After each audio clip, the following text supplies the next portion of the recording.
Tonight in our one-book study, we have come to the book of Esther. So if you have a Bible, I'd encourage you to take out your Bible and open up. Primarily, we're going to be looking at what is Esther, the 4th chapter.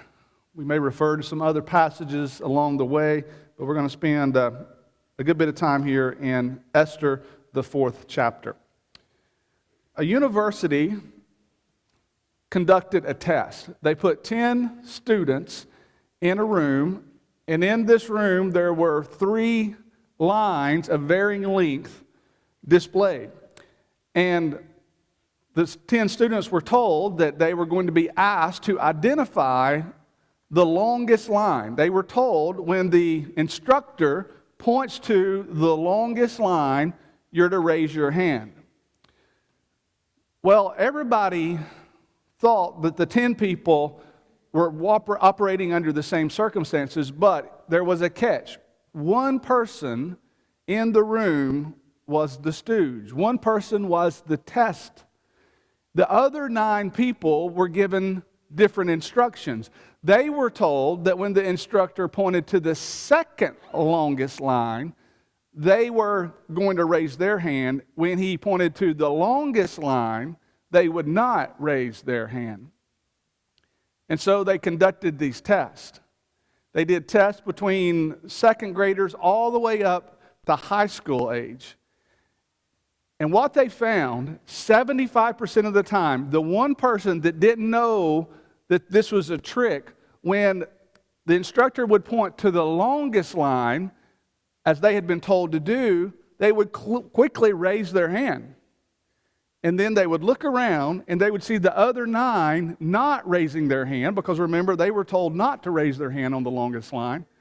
And in 75% of the cases, the one that thought they were right, and they were sure they were right, they would quickly pull their hand down.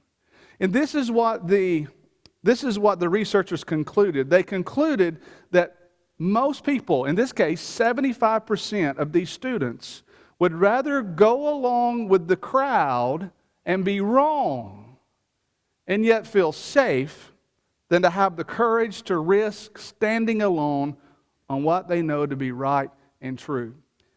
Now just think about it. We're talking about a simple test in a classroom, and there is that much power in wanting to go along. And so you probably have been told that there is a verse in the Old Testament, Exodus 23 and verse 2, that says, "You shall not follow a crowd to do evil." And we've heard lessons about that, but we know how hard standing up and saying and doing the right thing really is. And I would suggest to you that if it's that hard to do it in a situation like that, when you're talking about lines that can be observed, how much more difficult is it for people to stand up and be courageous and do the right thing in the face of right and wrong, doing God's will or failing to do it and to sin? Well, we know it's tough. We live in the real world, and we know how difficult it can be to be strong and courageous, to really do the right thing. Now, you may wonder, what in the world does that story have to do with the book of Esther?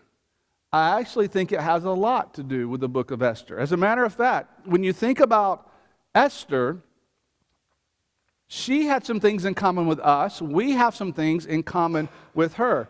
She lived, after she became queen, as the story unfolds, we'll talk about that in just a moment, she lived a life of comfort and ease and contentment. Much, much like the life that we can live today in the 21st century. And yet she had to be willing to stand up and do something at the risk of her faith, at even the risk of her life. And so there is more in common because of the life that we live, the demands that are placed upon us by God to be people of faith, to be willing to stand up and to identify what is right, to speak up for what is right, and to do what is right. And that is exactly what Esther had to do in this ancient story that we read about in the Old Testament. As Christians, we have to be the type of people who practice courageous Christianity. And when you look at what Esther was willing to do in the book of Esther, I believe that she practiced a courageous faith. That's what Esther teaches us to do. Now let's take a moment and go back and think about the book of Esther. Let's kind of put it in its time and place, as we've tried to do as we've progressed through these Old Testament books. The events of this book most likely occurred between what we know to be Ezra chapter 6 and Ezra chapter 7. Scholars tell us that there was roughly a 60-year gap, a 60-year time frame between the first and the second waves of those exiles who were returning from the Assyrian captivity. Remember, we talked about this from the book of Ezra. Zerubbabel leads that first wave, and they return. And you read about that in Ezra 1 through 6. And then here's that 60-year gap where nothing is happening, or so we think, and then 60 years later, then Ezra will lead that group on the second wave of those who are returning from the Assyrian captivity. Well, something really does happen during that 60 years, and what happens during that 60 years is this story you read about in what we call the book of Esther. Now, the Jews here, the ones described in this story, they would have been the ones left back in Persia. They would have been the ones that were waiting to perhaps get released in that second wave, remember. Those are the Jews that we read about who were in this kingdom, the kingdom of the Medes and the Persians. And the king in this case was Ahasuerus. He was commonly known in secular history as Xerxes. And he was ruling Persia between the years of 486 to 465 BC. The story, as it unfolds, begins to occur in a place called Shushan, and this is said to be the winter retreat for the Persian king. And as you follow the events of the story, 10 chapters, short book, you can see the events, the important things coming to pass. The first thing that happens is Queen Vashti in chapter 1 disobeys the king, and she is immediately removed from her queenship. Why she chose to disobey the king, that's been a source of debate. You can read the story, you can judge for yourself what you think might have been involved there. But whatever the case is, when the king said to come and she didn't come, she was no longer going to be the queen. And so in chapter 2, we're introduced to a couple of important characters in this study. First of all, we're introduced to Mordecai, who is said to be a Jew. He was a fourth-generation exile. His great-grandfather was named Kish, and he would have been exiled under Nebuchadnezzar. You can read about this in Ezra chapter 2, around verse 7 or so. And we're also introduced not only to Mordecai, but also a kin person to him, a cousin most likely, and her name is Esther. And she seems to be the real hero of this book, but in a lot of ways I would say to you, Mordecai is the hero of this book. But they seem to be the two main characters in this book. The most important thing to know about the relationship between Mordecai and Esther is that the actual relationship is, in a practical way, more like a foster father and a foster daughter. Mordecai has become the father, in practical terms, to Esther because neither her mother or father were alive. So it was this woman, Esther, who was appointed as queen of this empire, of this kingdom. It was basically what you might call the equivalent of a national beauty contest, and Esther is the winner. And it might just seem like, oh, well, maybe she was the prettiest one, or she was the one who pleased the king the most, but I believe there was something much bigger in play here, as we're going to see as this story unfolds. In chapter 3, we're also introduced to a man by the name of Haman, and Haman plots to destroy the Jews. This is one of the most important things you'll need to know to catch the ongoing drama here. Haman plots to destroy the Jews, and that involves how Mordecai was unwilling to give him proper credit or to bow down to him. Mordecai refused to do that, and he was identified as a Jew, and Haman started hating the Jews because Haman was a big shot in the kingdom, as Ahasuerus had appointed him, and because Mordecai would not bow down to him, he made a plot to eradicate the Jews. Sounds familiar, doesn't it? You've heard stories like this before. And so really in chapter 4, after Mordecai learns of this devastating news, after he and all the other people in the kingdom, the Jews, learn of this devastating news, it's a time of weeping and sackcloth and ashes. Fasting is involved, although it may not be said specifically. There's obviously prayer going on in this setting as well. And Mordecai, as he learns about this, he has a conversation with his cousin, who's now queen, Esther. They're not talking directly. They're having a conversation between a go-between, but they carry on this conversation, and that's really, I think, what chapter 4 is all about. And although we could spend much more time talking about the rest of this story, the rest of the book is a series of interesting twists and turns that reveals how God provides for His people. He looks out for them. He overcomes the wicked in this story, and the righteous prevail.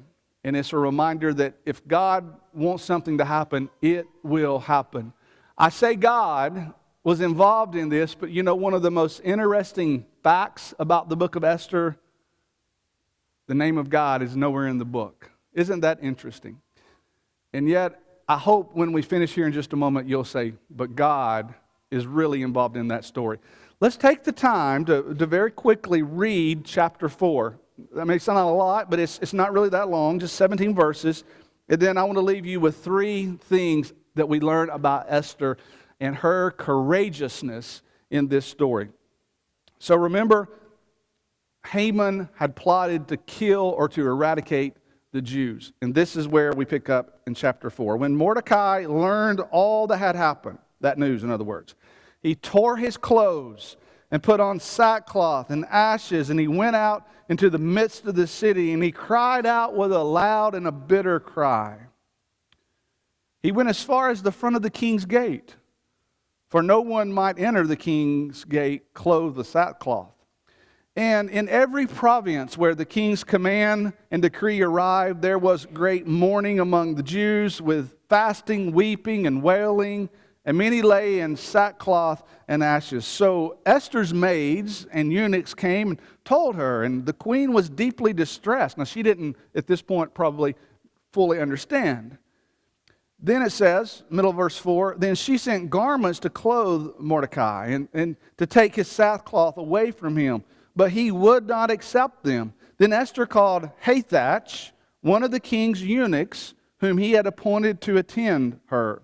And she gave him a command concerning Mordecai to learn what and why this was. So Hathach went out to Mordecai in the city square that was in front of the king's gate. And Mordecai told him all that had happened to him and the sum of money that Haman had promised to pay into the king's treasuries to destroy the Jews, something you'd learn in chapter 3. He also gave him a copy of the written decree for their destruction, which the king had sent out into all the land. It says, which was also given at Shushan, that he might show it to Esther and explain it to her, and that he might command her to go into the king to make supplication to him and plead before him for her people. So Hathach returned and told Esther the words of Mordecai. Then Esther spoke to Hathach and gave him a command for Mordecai. All the king's servants and the people of the king's provinces know that any man or woman who goes into the inner court of the king, who has not been called, he has but one law, put all to death, except the one to whom the king holds out the golden scepter, that he may live. Yet I myself have not been called to go in to the king these 30 days. So they told Mordecai Esther's words, and Mordecai told them to answer Esther. Do not think in your heart that you will escape the king's palace any more than all the other Jews. For if you remain silent, completely silent at this time, relief and deliverance will arise from the Jews from another place, but you and your father's house will perish. Yet who knows whether you have come into the kingdom for such a time as this? Then Esther told them to reply to Mordecai, go gather all the Jews who are present in Shushan and fast for me. Neither eat nor drink for 30 days, night or day. For 3 days rather, night or day. My maids and I will fast likewise. And so I will go to the king, which is against the law. And if I perish, I perish. So Mordecai went his way and did according to all that Esther commanded him. So from this chapter, from this pivotal event in this story, I think you can really see the emphasis of how courageous Esther was in this story. And that's what I want to leave you with. I know our time is getting away, so let me leave you with 3 things to consider about faith being courageous. How your faith needs to be courageous even in our world today. The first thing we learn about courageousness is courageousness means that we're willing to do something that's different from normal behavior. That is what Mordecai asked Esther to do. When he said, you need to go into the king and you need to explain to him what is going on, and she responded and said, but wait just a minute. Do you not understand? The law here is that if I go into the king unbidden by the king, it could mean that he puts me to death. That was the law of the day. And yet what Mordecai was challenging Esther to do is to do the right thing, to be willing to do something that's different than normal behavior. That was a very difficult thing if you put yourself in the shoes of Esther. Even though she was the queen, it would have been a very difficult thing to do. But yet, that's the kind of conviction it takes to live courageously. We've got examples of Esther. You've got examples of Peter in the New Testament when they were told that they shouldn't speak or teach anymore in the name of Jesus. And the apostles said, we must obey God rather than men. Paul said that we should be blameless and harmless children of God without fault in the midst, listen to this, in the midst of a crooked and a perverse generation among whom he says you should shine as lights. Paul is saying, I know it's going to be tough. You go out there and you let your light shine. You're going to be in a world that doesn't understand you, can't relate to you. You're in the midst of a crooked and a perverse generation, but you go out there and you let your light shine and you do the right thing. That takes courage. And that's what Esther was willing to do. Courageousness means that we're willing to do something that's different than normal behavior. Second thing to learn. Courageousness also means that we're willing to accept God's sovereign rule along with our own personal accountability. Now, this is interesting to me. When Mordecai asked Esther to go see the king, he makes this amazing statement about his confidence that God is going to do something and that God is going to execute his sovereign rule. In Esther 4 and verse 14, he says, relief and deliverance will rise from the Jews from another place. He says, if you keep silent, in other words, if you're not willing to go against the grain and do this, Mordecai makes this great statement of faith about the sovereignty of God. And he says, if you don't do it, it'll happen another way. That's an amazing statement, especially when you're thinking about a whole nationality being eradicated. And we're talking about people that had the power to do it with just one bad law. And yet he had the confidence that God was going to act. Even if Esther wouldn't have done it, he had the confidence that deliverance will rise for the Jews from another place. But what's so interesting is, although he believed in God's sovereign rule, he still challenged Esther to accept her personal responsibility in this matter. And those are the beautiful words that he shares with her in chapter 4, verse 14, the ones we know the best from this story. Who knows whether you have not come into the kingdom for such a time as this? God's ruling, but you accept your personal responsibility to do something when you have the opportunity to do that. And so what we have to do is be courageous and respond when we have opportunities, to make the most of every opportunity to redeem the time, as Paul said in Ephesians 5 and verse number 16. And then here's the third thing we learn about courageousness from Esther. Courageousness also means that we're willing to work and to work with others to accomplish a greater goal. Mordecai challenged Esther to accomplish two objectives. He challenged her, number one, to think about her obligation to serve others. She could do something that nobody else could do. You probably can do something that nobody else can do. She had the opportunity to do something that nobody else could do. He challenged her with that, but he also challenged her to realize that she was a part of a bigger group. See, she was a Jew too, and she would have lost her life too. And he challenged her to embrace caring for her people, doing what she could do and do it in relation to how other people would be working with her. And so they crafted this wonderful, beautiful plan. And the plan was, as Esther said, go gather all the Jews to be found in Shushan and hold a fast on my behalf. And she said, also, you go do this. I'm just paraphrasing at this point. And she said, and me and my maids will do this too. We'll do this together. We will fast. We will lament. And every time you read about fasting in the Bible, fasting is generally associated with prayer. And so I believe that there was fasting, there was prayer, there was reflection, and most importantly, there was faith. There was faith in the God that's never mentioned in this book. And so they were willing to work together. She was willing to do what she could do, and she embraced the opportunity to do it with others. She had to do her thing, they had to do their thing, but they were working together. And that is exactly what we read in the New Testament, how we are to be workers together with God. 2 Corinthians 6 and verse 1. Here's a courageous woman.